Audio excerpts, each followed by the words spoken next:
नमस्कार, मैं हूं संजय शर्मा। आप देख रहे हैं 4 PM न्यूज नेटवर्क। इस देश में ही संभव हो सकता है कि एक हाई कोर्ट का जज एक समुदाय को कटमुल्ला कहे और फिर राज्यसभा सचिवालय से एक चिट्ठी जाए कि इस जज के खिलाफ कोई कार्रवाई सुप्रीम कोर्ट नहीं कर सकता, ये तो हम करेंगे और हम करेंगे नहीं। मैंने अभय दुबे जी से पूछा कि ये एक 20-25 करोड़ की आबादी के दिल पर कैसा कुठाराघात होगा जब उसको पता चलेगा कि ऐसे ऐसे जज हमारे समाज में मौजूद हैं। मैं जानता हूं कि मैंने अभय दुबे जी से जो बात की है वो अवमानना की श्रेणी में आ सकता है, लेकिन अगर कोई जज एक समुदाय को इस तरह की भाषा का इस्तेमाल करेगा तो मैं उस समुदाय के लिए इस बात का विरोध करूंगा जज का, भले वो अवमानना की श्रेणी में आए, भले मुझे वो जेल भेज दिया जाए, लेकिन जज को ऐसा नहीं कहना चाहिए। मैं अभय दुबे जी से पूछूंगा आज की राज्यसभा सचिवालय ने ऐसी चिट्ठी क्यों लिखी, और मैं पूछूंगा कि आखिर वोटर लिस्ट में इतना बड़ा हेर फेर किया जा रहा है, चुनाव आयोग को डर नहीं है कि अगर जनता सड़क पे आ गई तो फिर अंजाम क्या होगा। जेपी ने नारा दिया था सिंहासन खाली करो जनता आती है, पूरा देश खड़ा हो गया था। चुनाव आयोग का चाहिए कि अब पारदर्शिता हर हालत में वोटर लिस्ट में लाए, वरना चीजें खराब हो सकती हैं। और मैं अभय दुबे जी से पूछूंगा कि 11 साल में विश्व गुरु जी के कार्यकाल में, प्रधानमंत्री जी के कार्यकाल में क्या अच्छा हुआ, क्या बुरा हुआ। बहुत जोरदार बातचीत होगी, पूरा सुनेंगे और आप बताएंगे कि इन 11 साल के कार्यकाल में आपने क्या अच्छा पाया, क्या खराब। तो मेरा भी कुछ थोड़ा ज्ञान दर्शन होगा। अभय दुबे जी के पास चलते हैं और आप अपने कमेंट का मुझे इंतजार रहेगा। 4 PM न्यूज नेटवर्क में आपका स्वागत है। बहुत बहुत अभय दुबे जी आपका। प्रभाकर कुमार मिश्रा हैं, न्यूज 24 के बहुत जिम्मेदार किस्म के पत्रकार हैं और सुप्रीम कोर्ट की कवरेज करते हैं। जैसे मेरी सुप्रीम कोर्ट में सुनवाई थी चैनल बंद करने को लेकर, उस दिन मेरी इनसे काफी देर बात भी हुई और सुप्रीम कोर्ट के सारे निर्णयों पे बड़े बारीकी से ये निगाह रखते हैं और सुप्रीम कोर्ट के जो फैसले होते हैं वो सबसे पहले शायद न्यूज 24 पे इसीलिए आ जाते हैं क्योंकि तेज तर्रार पत्रकार हैं। इन्होंने ट्वीट किया, मैं वो ट्वीट पढ़ के सुनाता हूँ कि देश के लोगों के लिए ये बड़ा जिम्मेदार किस्म का एक ट्वीट है जो देश के लोगों को जानना चाहिए कि आखिर है क्या। उन्होंने लिखा कि राज्यसभा सचिवालय ने सुप्रीम कोर्ट को चिट्ठी लिखकर जस्टिस शेखर यादव के खिलाफ जांच रुकवा दी थी। उपराष्ट्रपति को शिकायत है कि जस्टिस यशवंत वर्मा के मामले में न्यायपालिका ने समय रहते कार्रवाई नहीं करी। मुस्लिमों को कठबुल्ला कहने वाले जस्टिस शेखर यादव के खिलाफ तत्कालीन CGI Sanjeev Khanna in house committee का इंक्वायरी का गठन करने वाले थे। सुप्रीम कोर्ट ने इस मामले में जस्टिस शेखर यादव से सफाई मांगी थी, लेकिन इस बीच राज्यसभा सचिवालय से सुप्रीम कोर्ट को चिट्ठी थी जिसमें संदेश था कि इस मामले में जांच करने का अधिकार केवल राज्यसभा को है। इस भेजे गए पत्र में कहा कि किसी भी कार्रवाई के लिए संवैधानिक अधिकार पूरी तरह से राज्यसभा के सभापति के पास है, इसलिए संसद और राष्ट्रपति ही इस पर निर्णय लेंगे। इसके बाद सीजीआई ने जांच की योजना को वहीं रोक दिया और मामला खत्म हो गया। ये एक ट्वीट है। ये बात सब जानते हैं, किसी भी जज को हटाने का फैसला जो होगा वो संसद ही करेगी। जस्टिस यशवंत वर्मा के मामले में भी यही है कि अगर महाभियोग लाएगा तो संसद ही फाइनल करेगी, लेकिन इंक्वायरी करने का राइट तो सुप्रीम कोर्ट को है। अगर कोई जज भ्रष्ट आचरण कर रहा है, गलत आचरण कर रहा है तो इंक्वायरी तो करेगा करेगा। जस्टिस शेखर यादव ने जिस तरह एक समुदाय को कठमुल्ला कहा, उससे पूरी न्यायपालिका ना सिर्फ हाईकोर्ट बल्कि सुप्रीम कोर्ट तक प्रभावित हुआ। दुर्भाग्य की बात यह है कि जस्टिस शेखर यादव अभी भी हाई कोर्ट में मौजूद हैं, काम कर रहे हैं। और अब अगर ये आज ट्वीट हुआ है सामने प्रभाकर जी की तरफ से और उसमें कहा गया कि राज्यसभा सचिवालय ने कहा कि आप कोई इंक्वायरी मत करिए, ये काम तो हमारा है, मतलब राज्यसभा के सभापति का है, आप इसमें दखल नहीं दे सकते। तो ये बड़ी गंभीर बात है कि राज्यसभा के सभापति एक ऐसे जज को बचाना जा रहे हैं जो खुलेआम एक समुदाय को कठमुल्ला कह रहा है, उनके ऊपर आरोप लगा रहा है। इतनी घिनौनी, इतनी घृणित मानसिकता का कोई जज, मैं जानता हूं ये अवमानना की श्रेणी में आएगा, लेकिन मैं अवमानना भुगतने को तैयार हूं। अगर इलाहाबाद या सुप्रीम कोर्ट का कोई जज एक समुदाय को कठमुल्ला कहेगा तो मैं किसी भी कीमत में अवमानना के मामले में जेल जाने को तैयार हूं। मैं कहूंगा कि उस जज को अपनी कुर्सी पर बैठने का अधिकार नहीं है जो 20-22 करोड़ आबादी को इस तरह घृणित शब्दों में बुला रहा है। लेकिन हैरानी की बात यह है कि राज्यसभा के सभापति कह रहे हैं सुप्रीम कोर्ट को आप इसमें इंक्वायरी मत करिए, और संजीव खन्ना ने वो इंक्वायरी रोक दी जैसे इनके ट्वीट में है। अगर ये सारी बातें सही हैं तो ये तो बहुत गंभीर बात है अभय जी, और ये नहीं होना चाहिए। आपको क्या लगता है? देखिए, मैं कानून का विशेषज्ञ नहीं हूं, लेकिन आपने जो पूरा ये प्रकरण बताया है, इससे मैं थोड़ा चकित भी हूं और मेरे सामान्य ज्ञान में, मेरी कॉमन सेंस में ये बात फिट नहीं हो रही। मैं ये बिल्कुल नहीं मान सकता कि सुप्रीम कोर्ट को राज्यसभा के या संसद के जजों को हटाने संबंधी अधिकारों का पता ना हो। मैं बिल्कुल नहीं मान सकता कि सुप्रीम कोर्ट को ये नहीं पता है कि ये अधिकार दरअसल केवल विधायिका को है। ये अधिकार सुप्रीम कोर्ट को नहीं है। सुप्रीम कोर्ट कोई आदेश देकर या कोई कार्रवाई करके इसको उस तरीके से नहीं हटा सकता। तो सुप्रीम कोर्ट को तो पहले से ही अधिकार होगा। तो निश्चित रूप से सुप्रीम कोर्ट, मैं मानता हूं इतना तो वो लोग सतर्कता बरत ही सकते हैं कि वो राज्यसभा के कोई भी कदम उठाते समय राज्यसभा के अधिकारों का अतिक्रमण न करे, उसके पैर के ऊपर पैर न रखे। अब यहाँ पे क्या लग रहा है कि राज्यसभा को लगा कि ये हमारे अधिकारों का अतिक्रमण कर रहे हैं और उन्हें रोकने के लिए उन्होंने वहां से सचिवालय के जरिए उनको चिट्ठी भेज दी और इस ट्वीट के मुताबिक उस चिट्ठी को देखकर सुप्रीम कोर्ट ने अपना हाथ पीछे खींच लिया। पहली बात तो यह है कि ये खबर अभी आगे और थोड़ी सी बनेगी और इसके तथ्य और साफ तौर पर निकल कर आएंगे। दूसरी बात यह है कि जब विश्व हिंदू परिषद के कार्यक्रम में इन न्यायमूर्ति महोदय ने वह अपना विवादास्पद भाषण दिया था जिसमें उन्होंने अल्पसंख्यक समुदाय को कठमुल्ला कहा, उसका अपमान किया, जो कि निश्चित रूप से निंदनीय है। उस वक्त सुप्रीम कोर्ट ने इसका संज्ञान लिया था और जहां तक मुझे ध्यान पड़ता है उस संज्ञान में उन्होंने इस पूरे प्रकरण की, जज के इस पूरे आचरण की निंदा भी की थी। अच्छा, उस वक्त राज्यसभा और राज्यसभा के सभापति ने क्या कदम उठाया मुझे तो कम से कम याद नहीं पड़ता। जिन जज महोदय के घर में जले हुए रुपए लगे थे उसके ऊपर तो उपराष्ट्रपति और राज्यसभा के सभापति धनखड़ साहब ने बहुत तरह तरह की बातें कही थी, क्योंकि उस वक्त उनका मकसद और निशाना कुछ और था। तो अपने उस निशाने को हल करने के लिए वो उन्होंने कई तरह तरह की बातें कही थी।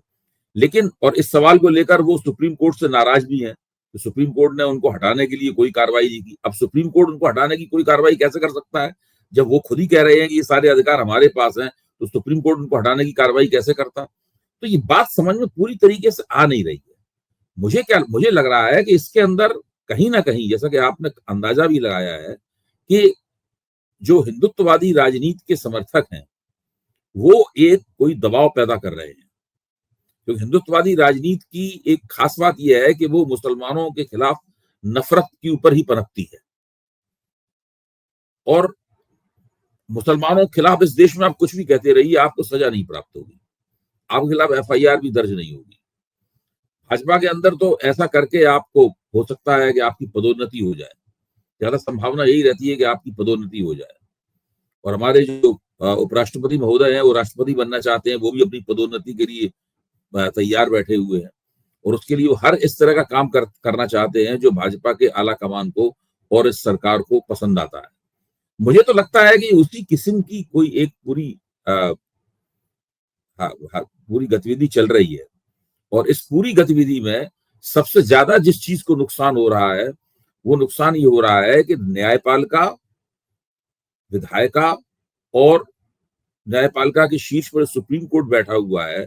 ये जो त्रिकोण है, इस त्रिकोण का जो संतुलन स्वस्थ रहेगा तभी लोकतंत्र भी स्वस्थ रहेगा। सबसे ज्यादा नुकसान उसको हो रहा है। अबे जी, मुझे बताइए कि पूरे देश के विश्वविद्यालयों की ऐसी की तैसी हो गई, मैं बहुत खराब शब्द इस्तेमाल कर रहा हूँ, ऐसी की तैसी हो गई सारे विश्वविद्यालयों की। वाइस चांसलर ऐसी मानसिकता के आ गए जिन्होंने जहर बो दिया, जिनको ज्ञान से मतलब नहीं है लेकिन विश्वविद्यालयों में नफरत का वातावरण तैयार कर दिया। विश्वविद्यालय में ऐसे प्रोफेसर तैयार हो गए, जो पोस्ट हो गए, जो एक संकीर्ण मानसिकता, जो हिंदुत्व की विचारधारा, संघ की पृष्ठभूमि के, वो तैनात हो गए। तो आपने विश्वविद्यालय की हालत खराब कर दी। अभी भी देश की व्यवस्था में सबसे ज्यादा भरोसा अदालतों पे है। मेरी आपकी लड़ाई हो जाए तो हम लोग ये कहेंगे हम अदालत में निपट लेंगे, यानी अदालत सर्वोपरि है। अब अगर अदालत से भी ऐसे सीन नजर आएंगे, कोई जज खुलेआम किसी समुदाय को इतने आपत्तिजनक शब्द कहेगा, और महीनों हो गए हैं जस्टिस शेखर यादव बदस्तूर बने हुए हैं, हो सकता है वो किसी दिन राज्यसभा भेज दिए जाएं, किसी दिन वो सांसद हो जाएं जैसे कोलकाता का सांसद हुआ था। लेकिन जो आम लोग हैं, 140 करोड़ की आबादी के लोग हैं, जो हाई कोर्ट पे और सुप्रीम कोर्ट पे आंखें बंद करके भरोसा करते हैं, उनके दिल पे तो ठेस पहुंचेगी कि क्या अब हमारा कोर्ट मान्य न्यायालय एक समुदाय को केवल कठमुल्ला ही समझता है, उनमें कोई अच्छे लोग पैदा नहीं होते। तो ये विश्वास जो टूटेगा, इसकी रिपेयर कौन करेगा? ये विश्वास फिर पैदा कैसे होगा? देखिए, इस देश में लोकतंत्र में बहुत ज्यादा विश्वास और आस्था बहुत बची नहीं है। लोग किसी तरीके से अपना काम चला रहे हैं, समाज जो है किसी तरीके से अपना काम चला रहा है। लोगों को अदालत जाना पड़ता है क्योंकि इसके अलावा और कोई चारा नहीं है उनके सामने। लेकिन अगर आप ये मानते हैं कि लोगों के अंदर बड़ा परम विश्वास है कि अदालत से उनको इंसाफ मिलेगा, तो मुझे लगता है कि आप कुछ बढ़ा चढ़ा के इस पूरी बात को देख रहे हैं। वो जमाना चला गया जबकि अदालतों पे बहुत ज्यादा भरोसा हुआ करता था। आज मुझे लगता है कि इस देश में सबसे ज्यादा भरोसा अगर किसी संस्था के ऊपर है अभी, तो सबसे ज्यादा भरोसा है सेना के ऊपर है। उसके बाद नंबर आएगा सुप्रीम कोर्ट का। मैं हाई कोर्टों का और सत्र न्यायाधीश का और जो निचले स्तर की जुडिशरी है उसके बारे में नहीं कह रहा हूं। सुप्रीम कोर्ट के ऊपर भी उसका नंबर आएगा। और पहले एक जमाने में चुनाव आयोग के ऊपर भी बहुत भरोसा होता था। चुनाव आयोग के ऊपर भरोसा पूरी तरीके से अब समाप्त हो चुका है। पुलिस के ऊपर और जांच एजेंसियों के ऊपर, पुलिस के ऊपर भरोसा किसी कभी भी नहीं था। जांच एजेंसियों के ऊपर, सीबीआई वगैरह के ऊपर एक जमाने में भरोसा होता था, वो भरोसा भी अब समाप्त हो चुका है जब से वो तोते वाली परिघटना हुई है और इस सरकार ने सीबीआई का जम के दुरुपयोग करना शुरू किया है। तो लोकतंत्र में संस्थाओं के ऊपर लोगों का भरोसा अब नहीं रह गया है। आप ये कह सकते हैं कि कहीं भरोसे का उल्लंघन बहुत ही घोषित रूप से नहीं हुआ है, इसकी वजह से ऐसा भ्रम होता है कि शायद भरोसा रह गया है, लेकिन ऐसा कुछ है नहीं। तो मैं ये मानता हूं कि और जहां तक जजों द्वारा दिए गए वक्तव्यों का सवाल है, मैं अगर गिनाना शुरू करूं अभी तो इतनी लंबी सूची बन जाएगी कि जजों द्वारा दिए गए अनावश्यक और आपत्तिजनक वक्तव्यों की। देखिए, एक तो वक्तव्य वो अदालत के बाहर देते हैं, एक वक्तव्य जब वो जजमेंट देते हैं, जजमेंट देते समय भी जज पता नहीं कहां की हाँकते हैं। मतलब वो केवल जिस बात पे उन्हें जजमेंट देना, फैसला देना है, उस फैसला देने के साथ साथ में बड़े अजीब तरीके से उपदेशात्मक रवैया अख्तियार करते हुए तरह तरह की ऐसी बातें करते हैं जिन बातों का दरअसल उस विषय से और उस जजमेंट से कोई खास ताल्लुक नहीं होता।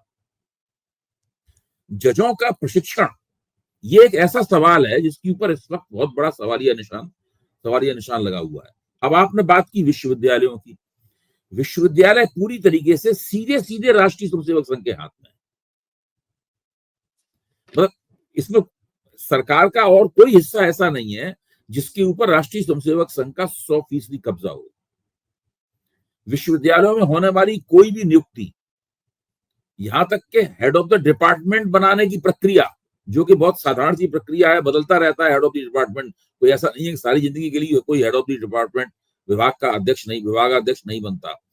प्रिंसिपल बनाना, किस कॉलेज में कौन प्रिंसिपल बनेगा, ये यहां तक, और कुलपति, वाइस चांसलर बनाना, ये इसकी स्थिति ये है कि पूरी तरीके से सब कुछ राष्ट्रीय स्वयंसेवक संघ, उसके प्रचारक, उनके स्थानीय मुखिया, सब कुल मिलाकर सब बैठ के तय करते हैं।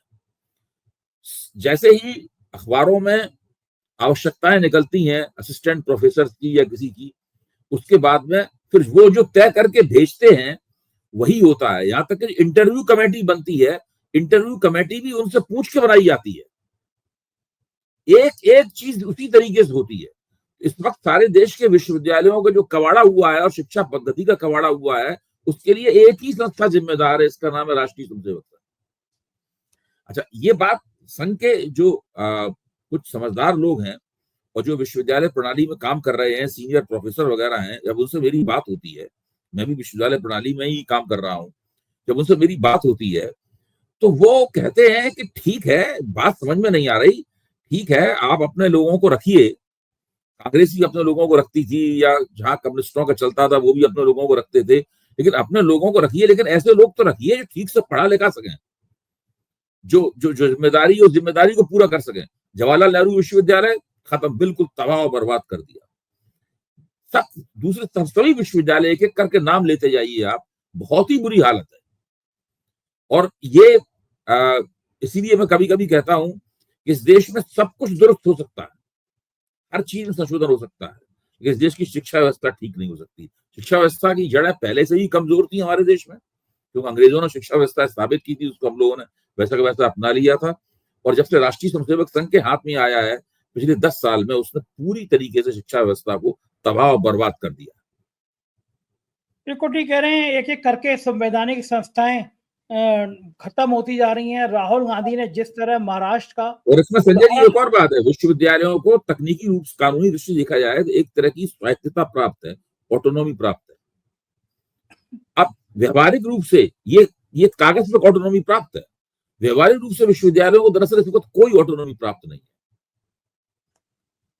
जो राज्य के मुख्यमंत्री और मंत्रीगण होते हैं वो जो चाहे वो विश्वविद्यालयों में होता है, और वो ज्यादातर मुख्यमंत्री और मंत्रीगण भारतीय जनता पार्टी के हैं, राष्ट्रीय स्वयंसेवक संघ से आए हुए हैं। तो एक अजीब सी स्थिति पूरी की पूरी बन गई है, और उसमें समझ में नहीं आ रहा है कि इसका अंतिम परिणाम क्या होगा। त्रिकुटी कह रहे हैं संवैधानिक संस्थाओं की तो हालत खराब है ही है। राहुल गांधी ने चुनाव आयोग पर इतना गंभीर सवाल उठाया है महाराष्ट्र की वोटर लिस्ट का, और सीधी सीधी कोई अलग से मांग थोड़ी ना की है। उन्हें कहा 5 बजे कैमरे लगे हुए हैं, हमें सीसीटीवी उपलब्ध करा दीजिए। अगर वोटर लिस्ट में धांधली नहीं थी, 5 बजे अचानक मंगल ग्रह से हजारों सैकड़ों आदमी आ गए वोट डालने के लिए, लाइन लगी है, सीसीटीवी दे दीजिए, वोटर लिस्ट के आंकड़े मांग लीजिए।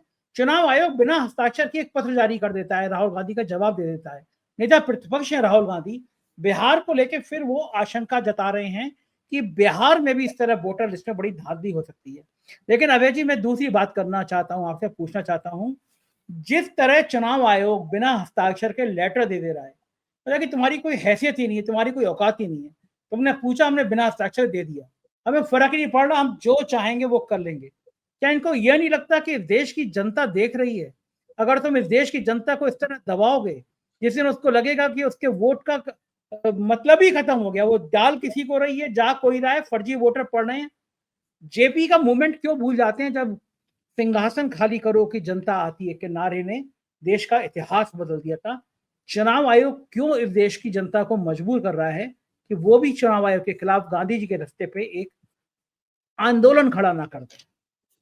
देखिए, इंडियन एक्सप्रेस में राहुल गांधी ने जो लेख लिखा था, इसमें महाराष्ट्र के चुनाव में हुई धांधली का मसला उठाया गया था, उस लेख के जवाब में 2 लेख जो हैं वो प्रकाशित हो चुके हैं इंडियन एक्सप्रेस में। एक लेख महाराष्ट्र के मुख्यमंत्री देवेंद्र फडणवीस ने लिखा, और दूसरा लेख एक केंद्रीय मंत्री ने लिखा है, अभी मुझे उनका नाम याद आ जाएगा, वो शायद यादव है, नाम आपको ध्यान हो तो आप बताइएगा। तो उन्होंने लेख लिखा, वो शायद आज ही लिखा है उन्होंने लेख। भूपेंद्र यादव? अब जी, भूपेंद्र यादव, भूपेंद्र यादव, ठीक बात। वो नाम, अच्छा, अब इन दोनों लेखों को मैंने पढ़ा, मैंने फडणवीस का लेख भी पढ़ा और इनका लेख भी पढ़ा। इन दोनों ने उसमें आंकड़ों की काफी गड़बड़ी की है लेख, जबकि राहुल गांधी ने अपने लेख में जो आंकड़े दिए हैं वो आंकड़े प्रामाणिक हैं, और इन लोगों ने जो आंकड़े दिए हैं उन आंकड़ों में काफी हेरफेर किया गया है। अच्छा, अब दिक्कत की बात क्या है? दिक्कत की बात यह है कि सरकार जो है झूठ बोलने में माहिर है, सरकार झूठा नैरेटिव चलाने में माहिर है। आप कुछ भी कहते रहिए, आप कोई भी चुनौती देते रहिए, वो आपकी बात सुनेंगे ही नहीं, वो अपनी बात कहते रहेंगे। राहुल गांधी ने एक लेख लिखा था, अभी 2 लेख उनके खिलाफ छपे हैं, 5 लेख अभी और उनके खिलाफ छपेंगे। तो ये एक ऐसी स्थिति बनी हुई है, और अब चुनाव आयोग चैलेंज फेंक रहा है राहुल गांधी के सामने कि आप सीधे हमारे यहाँ शिकायत कीजिए, हम इंतजार कर रहे हैं कब आप हमारे पास ऑफिशियल आधिकारिक शिकायत करते हैं। अब इस तरीके का मामला हो गया है पूरा। दिक्कत की बात यह है कि जो लोग वोट डालने की प्रणाली, देखिए चुनाव प्रणाली का अलग चीज है, वो ज्यादा व्यापक चीज है, वोट डालने की प्रणाली है जिसके अंदर जो वोटिंग मशीनें हैं वो शामिल हैं, और वो सारी प्रक्रियाएं शामिल हैं जिनके जरिए वोट पड़ते हैं, जिनके जरिए वोटों की गिनती होती है, नतीजे घोषित किए जाते हैं, वोटों की प्रतिशत घोषित कर दिए जाते हैं। ये जो पूरा हिस्सा है भारत की निर्वाचन प्रणाली का, ये हिस्सा पिछले दिनों बुरी तरीके से संदिग्ध हो गया है। और राहुल गांधी ने इस सवाल को जिस तरह से इंडियन एक्सप्रेस में लेख लिखकर राष्ट्रीय मंच पर उठाया है, इसके बाद में इससे जमीन बनती है कि इसके खिलाफ एक बड़ा आंदोलन खड़ा किया जाए। मुझे पक्का यकीन है कि अगर इसके ऊपर आंदोलन खड़ा किया गया, जन जागरण किया गया, लोगों को समझाया गया, लोगों की गोलबंदी हुई, तो एक इतनी बड़ी बात पैदा हो सकती है, इसकी ये सरकार और चुनाव आयोग अभी कल्पना भी नहीं कर पा रहे हैं। बिल्कुल ठीक कह रहे हैं। और लेकिन मेरे को एक अवय जी एक बड़ी हैरानी हुई, मैंने ट्वीट भी किया, एक्स पे लिखा, इन अखबारों ने राहुल गांधी का एक छाप कैसे दिया, वो भी दैनिक जागरण ने भी छाप दिया, मैंने सुना है। इतनी हिम्मत कैसे आ गई इन लोगों अखबारों के अंदर, ये समझ में नहीं। देखिए, राहुल गांधी ने लेख लिखा, वो विपक्ष के नेता हैं, लीडर ऑफ अपोजिशन की उनकी हैसियत है, तो उनके लेख को छापा गया। उसके पीछे दो कारण हैं। एक तो यह है कि लेख, ये तो तय था कि कोई ना कोई अखबार तो उस लेख को छापेगा ही, सारे अखबार तो मना नहीं कर सकते इस लेख को छापने से। और राहुल गांधी का लेख छापने से अगर कोई अखबार मना करता तो जवाब देना पड़ता, भाई आपने लेख किस आधार पर छापने से मना किया। इसलिए लेख तो छपना ही था। लेकिन अब आप देखिए कि उस लेख के खिलाफ लिखे गए लेखों की बाढ़ आने वाली है, एक के बाद सबसे पहले महाराष्ट्र के मुख्यमंत्री ने उसका खंडन किया है? उसके बाद यादव जी ने उसका खंडन किया। अभी और भी ज्यादा लेख उसमें लिखे जाएंगे। इसके बाद अभी चुनाव आयोग की तरफ से, चुनाव आयोग तब तक उसको अधिकृत जवाब नहीं देगा जब तक राहुल गांधी वहां पर अधिकृत शिकायत नहीं कर देते। और ये तो कहना शुरू कर दिया है जगत प्रकाश नड्डा वगैरह ने, राहुल गांधी की निंदा है, वो बचकाने हैं, उनको समझ नहीं है, ये सारी बातें तो कहनी शुरू कर ही दी गई है, सामने आ गई है। ठीक बात है। 11 साल पूरे हो गए परम आदरणीय मुख्यमंत्री जी को। सरकार कह रही है हमने बड़े महान कार्य कर दिए, विपक्ष कह रहा है उन्होंने कुछ नहीं किए। 11 साल का आपका, अगर मैं पूछूं, आपका आकलन क्या है 11 साल को मोदी जी के कार्यकाल का? देखिए, एक सरकार जो 11 साल से चल रही है, उसके सभी पक्षों का आकलन तो एक कार्यक्रम में किया नहीं जा सकता। मैं तो आपसे अपील करूंगा कि आप इस सरकार के काम का आकलन करने के लिए 4-5 कार्यक्रमों की एक सीरीज आयोजित कीजिए, जिसके अंदर विभिन्न पहलुओं से इस सरकार के काम का आकलन हो। जरूरी है करना। आज मैं थोड़ी बात कहूंगा अर्थव्यवस्था के ऊपर। सबसे ज्यादा दावा किया जा रहा है कि इन्होंने इस देश को 5वीं सबसे बड़ी अर्थव्यवस्था बना दिया है, लोगों की बड़ी जम के सेवा की है उन्होंने। जेपी नड्डा ने ये भी कह दिया है कि लोगों की प्रति व्यक्ति आमदनी इस देश की बढ़ गई है। इस वक्त सबसे ज्यादा खराब अगर किसी चीज की हालत है तो वो है भारत की अर्थव्यवस्था। मैं इसके आपके 2 छोटे आंकड़े देता हूं, उससे बातें बिल्कुल एकदम स्पष्ट हो जाएंगी। अगर आप इनके 10 साल की तुलना मनमोहन सिंह सरकार के 10 साल से करें तो उसमें कंपाउंड एवरेज ग्रोथ रेट जो है वो क्या निकल कर आता है। मनमोहन सिंह सरकार के 10 साल का कंपाउंड एवरेज ग्रोथ रेट जो है वो 6.7% था, और इन लोगों के का कंपाउंड एवरेज ग्रोथ रेट जो है 5.7% है। अच्छा, तर्क इन लोगों का तर्क ये है कि भाई हमारे बीच में कोविड आ गया था तो ग्रोथ रेट क्रैश हो गया था, 4% से नीचे चला गया था ग्रोथ रेट। तो जब मनमोहन सिंह की सरकार थी तो एक ग्लोबल आर्थिक संकट आया था, आपको याद होगा, पूरी दुनिया आर्थिक मंदी आ गई थी 2009 के आसपास। इतिहास से देखा जाए तो दोनों ही अवधियों में 2 बड़े संकट आए। उन्होंने ग्लोबल आर्थिक संकट का सामना किया, इन्होंने कोविड वाले संकट का सामना किया। लेकिन अगर आप इनके तर्क पर विश्वास करें तो फिर आप इनके तर्क की समीक्षा करें तो आप पाएंगे कि इनका ग्रोथ रेट तो पहले से ही गिरना शुरू हो गया था। ग्रोथ रेट जो है ना वो पहले से ही लगातार गिर रहा था, और जब कोविड आया तो उसकी पूरी अर्थव्यवस्था की बुरी हालत हो गई। अब आज स्थिति क्या है अर्थव्यवस्था ठीक है कि नहीं है, ये अगर लिटमस टेस्ट एक तरीके से किया जा सकता है, वो ये है कि निवेश कितना हो रहा है आपकी अर्थव्यवस्था में। जब निवेश ज्यादा होता है तो जिसे कहते हैं ना कि GFCF, gross fixed capital formation, जब निवेश ज्यादा होता है तो gross fixed capital formation GFCF बढ़ता है। 1951 में भारत का GFCF जो था, यानी GFCF का प्रतिशत देखा जाता है GDP से मिलाकर, तो 1951 में भारत का GFCF जो था वो 11% के आसपास था, यानी तब के GDP के मुकाबले 11% के आसपास था।